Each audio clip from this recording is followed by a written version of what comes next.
ഭജ ഗോവിന്ദം ഭജ ഗോവിന്ദം ഭജ ഗോവിന്ദം ഭജ ഗോവിന്ദം ഗോവിന്ദം ഭജ മൂഢമതേ സംപ്രാപ്തേ സന്നിഹിതേ കാലേ നഹി നഹി രക്ഷതി ഡുഗൃഞ്ജകരണേ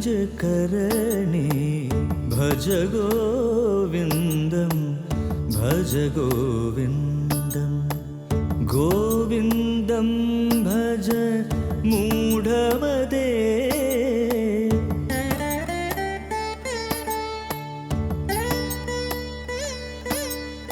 മാ കുരു ധനജന യൗവനഗർവം ഹരതി നിമേഷാത് കാലസർവം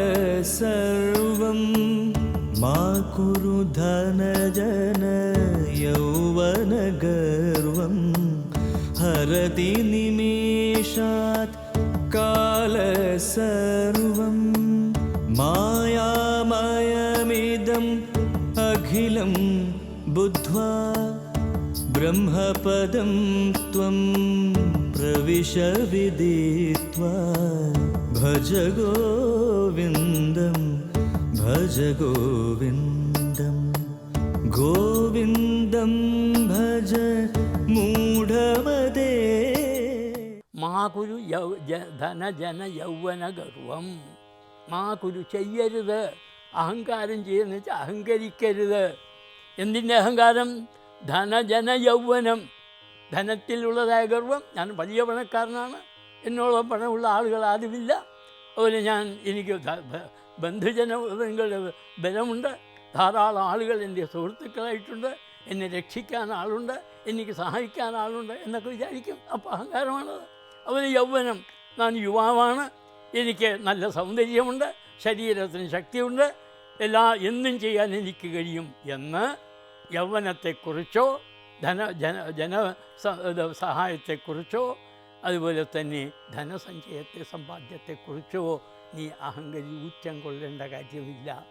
കാരണം ഇത് ഹരതി നിമേഷാത് കാലസർവം, ഇതിനെ മുഴുവനും കാലം നശിപ്പിക്കും. നിമേഷാത്, ഒരു നിമിഷം മതി നശിക്കാൻ. എത്ര പണമുണ്ടായാലും അത് ഒരൊറ്റ നിമിഷം കൊണ്ട് കാലിനെല്ലാം ഇതാകും, എല്ലാം നശിക്കും. പണം നശിക്കും, ബന്ധുബലമില്ലാവില്ല, യൗവനവും പെട്ടെന്ന് യൗവനം ചലമാണ്, സ്ഥിരമായിട്ട് നിൽക്കുന്നതല്ല. ലക്ഷി ഐശ്വര്യവും ചലനമാണ്, സ്ഥിരമായിട്ട് നിൽക്കുന്നത്. അതുകൊണ്ടാണല്ലോ ലക്ഷ്മി ചലയെന്ന് പറയുന്നത്, ആ ചലയല്ല. അതുപോലെ തന്നെയാണ് ജനങ്ങൾ എപ്പോൾ ഉണ്ടാവും? അടുത്ത് ഇവൻ്റെ കയ്യിൽ പണം ഉണ്ടെങ്കിൽ അവൻ്റെ പണത്തിൽ പങ്കുപറ്റാൻ വേണ്ടി അവരടുത്തുണ്ടാവും. പണം പോയാൽ, അപ്പോൾ ധനം പോയാൽ ജനങ്ങൾ ഉണ്ടാവില്ല. അതുപോലെ യൗവനവും പെട്ടെന്ന് മിന്നൽ പിണർ പോലെ ചഞ്ചലമാണ്, പെട്ടെന്ന് നശിച്ചു പോകുന്നതാണ്. ഇതിനെല്ലാം കാലം ഒരൊറ്റ നിമിഷം കൊണ്ട് ഏത് സകലതിനും അപഹരിച്ച് കളയും. മാത്രമല്ല മായാമിതം അഖിലം ഹിത്വാ ബ്രഹ്മപദം ത്വം പ്രവിശദിത്വ, ഇത് മുഴുവനും മായാമയമാണ്. മായ ഇന്ദ്രജാലം പോലെയാണ്. ഇന്ദ്രജാലക്കാരൻ പലതും കാണിക്കും, മായാവി. പക്ഷേ കുറേ കഴിയുമ്പോൾ അതൊന്നുമില്ല, നമുക്ക് തോന്നലാണ്. അതുകൊണ്ടാണ് മായാമയമിതം അഖിലം, ഇക്കാണുന്ന മൂക്കൽ മുഴുവനും മായാമയമാണ്, മായ കൊണ്ട് ഉണ്ടായിത്തീർന്നിട്ടുള്ളതാണ്. ആ മായ നീങ്ങുമ്പോൾ ഇതൊന്നുമില്ല. ആ മാജിക്കാരൻ്റെ മാജിക് ജാലവിദ്യ തീരുമ്പോൾ മറ്റൊന്നുമില്ല, എല്ലാം പോയി. അതുകൊണ്ടാണ് മായാമയമിതം അഖിലം, അഖിലം ഇതം മായാമയമാണ്, മായ കൊണ്ടുണ്ടായതാണ്, അത് മായികമാണ് എന്ന് വിചാരിച്ച് ഹിത്വാ ത്യജിച്ചിട്ട് ബ്രഹ്മപദം ത്വം പ്രവിശ വിദിത്വ, ബ്രഹ്മപദത്തെ, ആ മോക്ഷത്തെ പ്രാപിക്കൂ. അതാണ് നിനക്ക് ലക്ഷ്യസ്ഥാനം, അതാണ് മോക്ഷപ്രാപ്തിയാണ് നിന്റെ ലക്ഷ്യം. അതെങ്ങനെ കിട്ടും? വിദിത്വ, അറിഞ്ഞാലേ കിട്ടൂ. അറിഞ്ഞാലേ ഈ മായ നീങ്ങൂ. മായ എന്ന് പറയുന്നത് അജ്ഞാനമാണ്.